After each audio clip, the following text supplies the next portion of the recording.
Welcome to another quiet evening. Let the noise of the day slip gently behind you. You've entered a place of shadows and stories, of winding halls and ancient footsteps. Tonight's journey takes us deep into the heart of the mythic maze.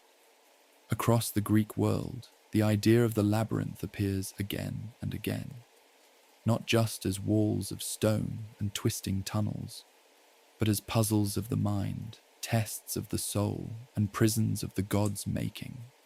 We begin with the most famous of them all, the Labyrinth of Knossos, home to a creature half man, half beast. Then we'll explore other forms of entrapment from the world of Greek myth, riddles with no way out, webs that turn into curses, and minds too clever to escape themselves. These are stories of those who entered, but rarely returned. So now, breathe slowly. Let the world soften around you, and descend with me into the first tale. Long ago, on the island of Crete, there stood a palace so vast that some believed it was a city in itself. Its halls were carved from bright limestone, its chambers open to the sea breeze, and its corridors wound so endlessly that visitors were said to vanish within. This was the Palace of Knossos, and beneath it lay something older, something darker, the Labyrinth.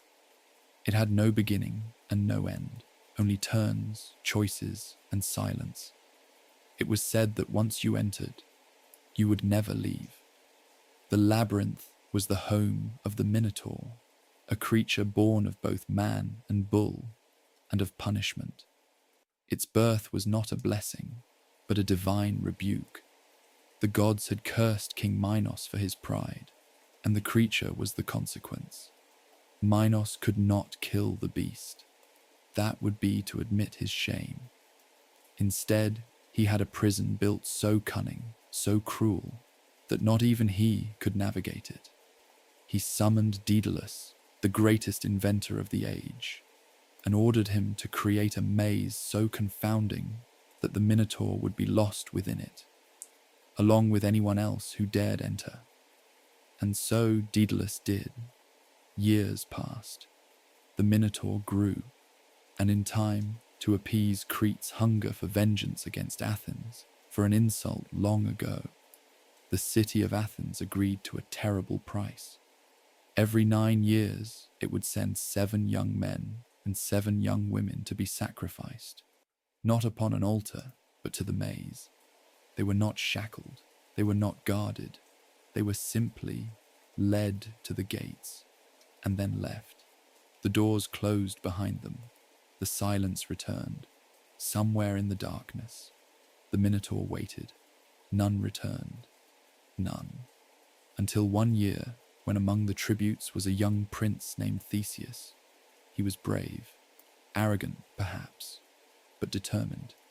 He vowed to kill the Minotaur and end the blood tribute.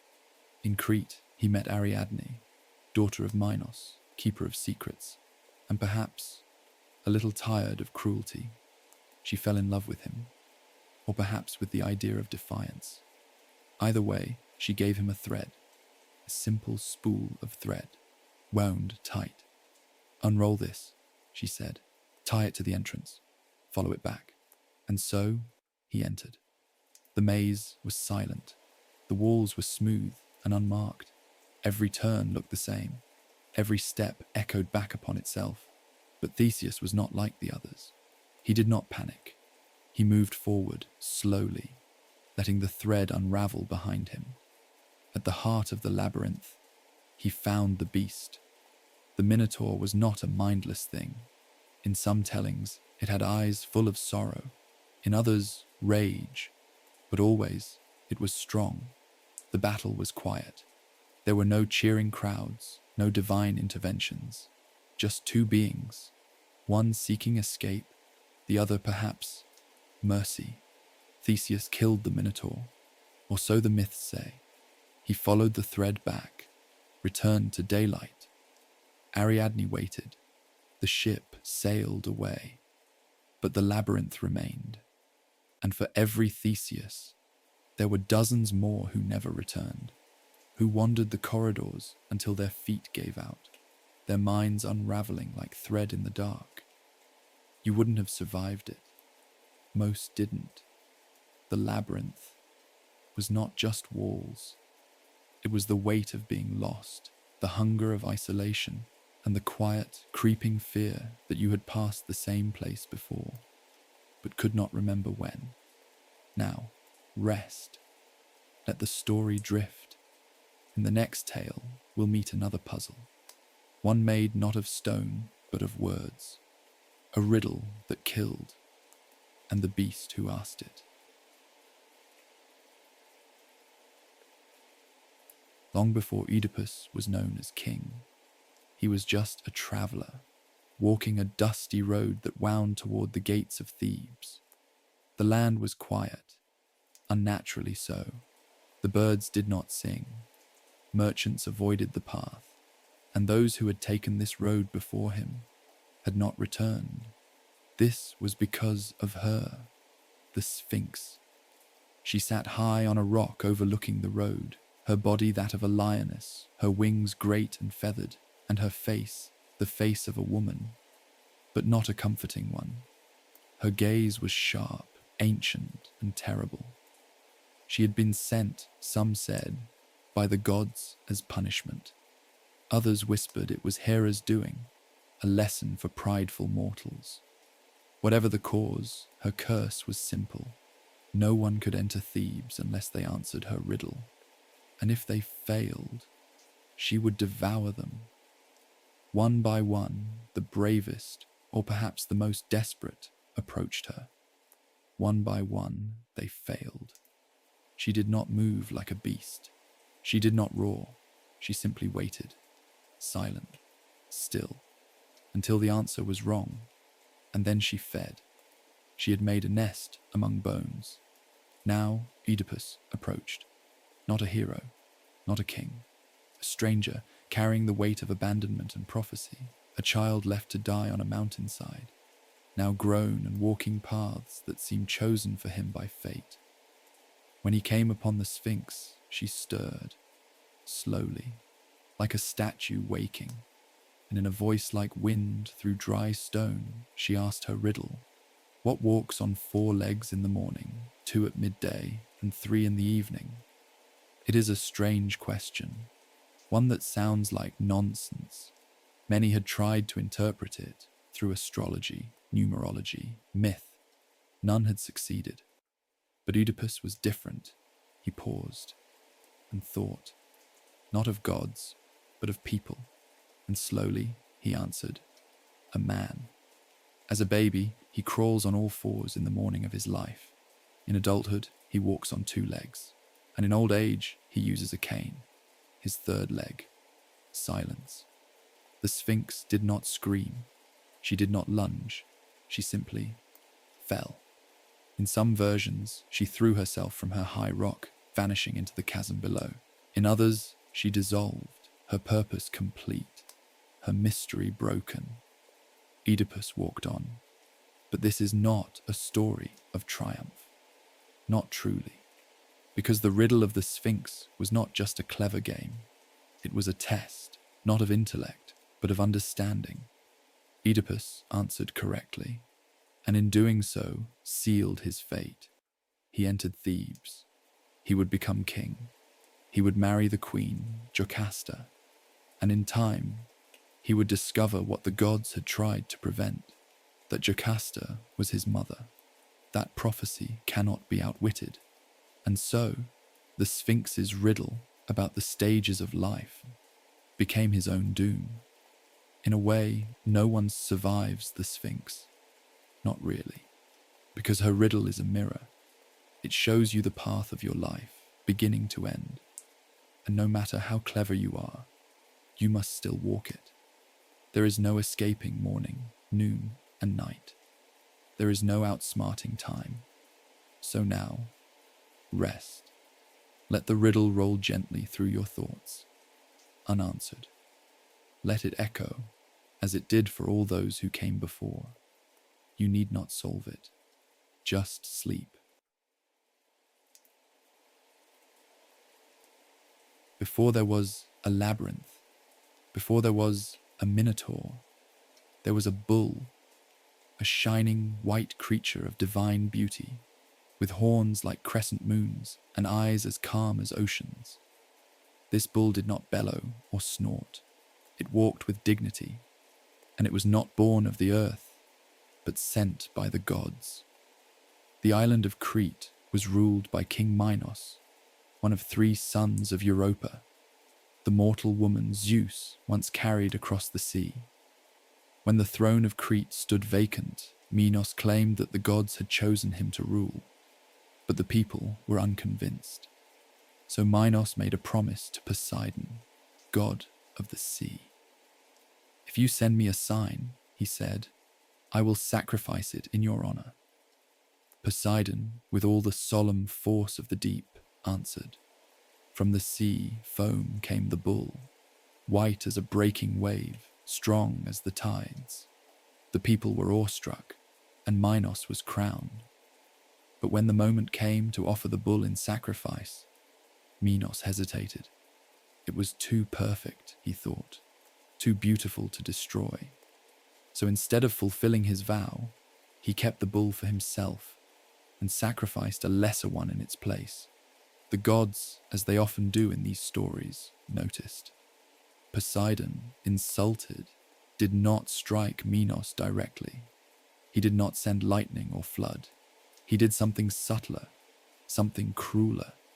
He cursed Minos' wife. Pasiphae, queen of Crete, was not a woman easily shamed. She was a daughter of the sun god Helios, intelligent, proud, and strong of will.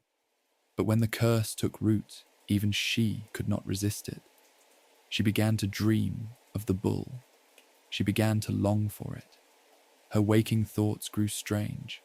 Her sleep was filled with visions.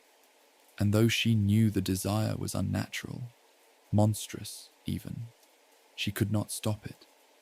That was the nature of divine punishment, not loud, but inescapable. She went to Daedalus, the same inventor who would later build the labyrinth, and begged him to help. Daedalus, ever obedient, ever brilliant, constructed a hollow cow, covered in real hide, fitted with wheels, just large enough for Pasiphae to hide inside. And so, the curse was fulfilled. What came of that union was the Minotaur, a child not fully human, not fully beast. Born with the body of a man and the head of a bull, he was called Asterion after the stars. But he did not belong in the world above. He grew quickly, stronger than a dozen men, uncontrollable. And so, ashamed of what he had allowed, Minos ordered Daedalus to construct a prison, a maze so intricate that even Asterion could not escape it. Thus was born the labyrinth. But let us not forget, it began with a lie, a broken promise, a refusal to pay the gods their due. The labyrinth did not spring from cruelty alone. It was the final chapter in a story of desire, deception, and divine punishment. And the Minotaur, for all his terror, was also a victim, a creature born of a curse and locked away from the world. He did not ask for his fate. He simply was. So the next time you hear of monsters, remember Asterion. Remember that sometimes the monster is not the one locked in the cage, but the one who built it. Now close your eyes and drift.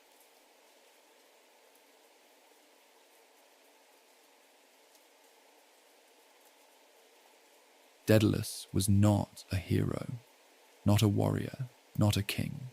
He was a builder, a maker of things, and not just simple tools or pretty decorations. His inventions breathed, his statues almost moved. His ideas ran ahead of his time like birds startled into flight. In Athens, before the labyrinth and the myths of Crete, Daedalus had been a respected craftsman, but also a jealous one. It's said that when his nephew, a boy named Perdix, invented the saw, a simple thing modelled on the teeth of a fish, Daedalus grew afraid that the boy might one day outshine him. And so, in a moment of quiet madness, Daedalus took the boy to the top of a high tower and pushed him. The gods, watching as they always do, intervened. Athena caught the boy mid-fall and transformed him into a bird, a partridge, who still, to this day, avoids flying too high. But Daedalus was punished, exiled, cast out of Athens, his name no longer spoken with honor. It was in this exile that he came to Crete. King Minos welcomed him, not for mercy, but for utility. Daedalus could build anything: a mechanical dance floor, a moving statue, a cow costume for a cursed queen, and, most famously, a maze. The Labyrinth was his masterpiece, a prison designed not with bars or chains, but confusion, a spiral of stone and silence, so cleverly designed that even its creator would struggle to find his way out again. Daedalus built it to house the Minotaur. But once it was complete, Minos turned to him with cold eyes. "No one must know its secrets," he said. And so, Daedalus and his young son, Icarus, were locked away. Not in the labyrinth itself, but high in a tower above the sea, a quiet cage, food brought daily, tools taken away, no visitors, no escape. But Daedalus still had his mind, and the birds. Every morning, seabirds gathered near the windows. Daedalus watched them closely, the way they lifted into the wind, the way their feathers held their shape. And slowly, an idea formed. He began collecting feathers, plucking them from window ledges, from cracks in the stone. Using wax, he began to fashion wings, not for flight as birds understand it, but for falling slowly, for gliding, for freedom. When the wings were complete, he called Icarus to his side. "These will carry us away," he said. "But listen closely, do not fly too low. The sea spray will weigh the wings down, and do not fly too high. The sun will melt the wax. Stay in the middle. That is where safety lies." Icarus nodded. He was young, brave, eager. Together, they stepped onto the ledge and leapt. At first it worked. The wind caught them. They drifted like leaves on a breeze, out over the water. Daedalus, careful and steady, kept to the middle path. He looked over his shoulder for his son, and saw nothing. High above, Icarus soared, laughing, shouting, rising into the warmth of the sun, too high. The wax began to soften. One feather fell, then another, and then the wings unraveled, and the sea rose to meet him.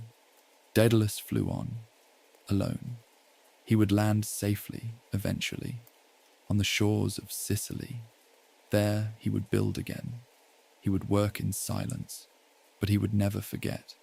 Some say he named the sea where Icarus fell the Icarian Sea. Others say he never spoke the boy's name again. But he lived, and that, in myth, is its own kind of curse. Daedalus survived the fall of others, his nephew, his son, the Minotaur, the queen, the king. He built wonders, but they all ended in sorrow, and so he became a warning, not just about invention, but about cleverness without wisdom, flight without restraint.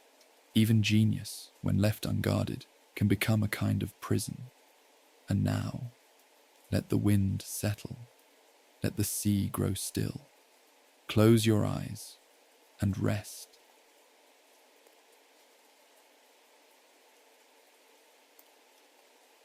Among the many stories passed quietly through the ancient world, few are as haunting or as misunderstood as that of Arachne. She was born in Lydia, a land of soft hills and flowing rivers, far from the palaces of kings or the temples of gods.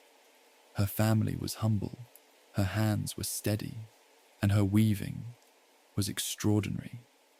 Thread by thread, Arachne created images so detailed, so precise, that they seemed to shimmer with life. birds frozen mid-flight, branches bending under invisible wind, faces so delicate they seemed on the edge of speech. People traveled from neighboring towns just to see her work, not to buy necessarily, though many tried, but simply to witness. They whispered that her skill must have been divine. In the world of ancient Greece, such praise was dangerous. The gods, though distant, were always listening. Athena, in particular, goddess of wisdom, of reason, and of crafts, was known to watch those who worked the loom. To be a weaver was, in some sense, to walk in her shadow. In time, word of Arachne's talent and her pride in it spread. It was said she denied the gods had any part in her gift, that she claimed her weaving was her own, shaped not by divine inspiration, but by discipline, by study, by the quiet art of repetition. Whether these were her true words, no one can say, but in the myths, they were enough. Athena descended to test her. There was no battle, no storm, only a contest of skill. The goddess wove a tapestry filled with images of the gods in glory, majestic, orderly, eternal. It was the world as Olympus wished it to be remembered. Arachne chose a different subject. Her tapestry showed the gods not as benefactors, but as beings of vanity, cruelty, and hunger. She wove scenes of Zeus in disguise, chasing mortal women, of Poseidon, wrathful and vengeful, of Apollo, jealous and cold. The details were perfect, unflinching. When the two tapestries were complete, they were said to be indistinguishable in quality. Even the goddess could not find fault in the mortal's craftsmanship. But the content was unforgivable. Athena tore Arachne's tapestry apart, not because it was flawed, but because it was true, and she turned the mortal girl into something else, a creature of many legs, small, silent, and forever weaving. This is how the spider came to be. It is said that Arachne still spins her webs in forgotten corners, instinctively, endlessly. Not because she remembers who she was, but because the act of weaving is all she has left. Her labyrinth is not made of stone or walls or thread. It is made of the mind, a place where talent and pride twist together, where silence becomes a prison, where the truth, even when unspoken, can never be taken back. The gods, in their stories, rarely forget, but mortals, we remember differently. We feel the echo of these tales when we encounter brilliance that is punished, when we see creativity reshaped into caution, when silence, once enforced, becomes self-chosen. Arachne was not the only one caught in such a web, and so we come to the end of our maze, not with a monster, but with a mirror. Some labyrinths are built to trap beasts, others are built by the gods, but the most lasting are the ones we build ourselves. Now, let the thread fall away. There is nothing more to trace. Sleep and let the web dissolve.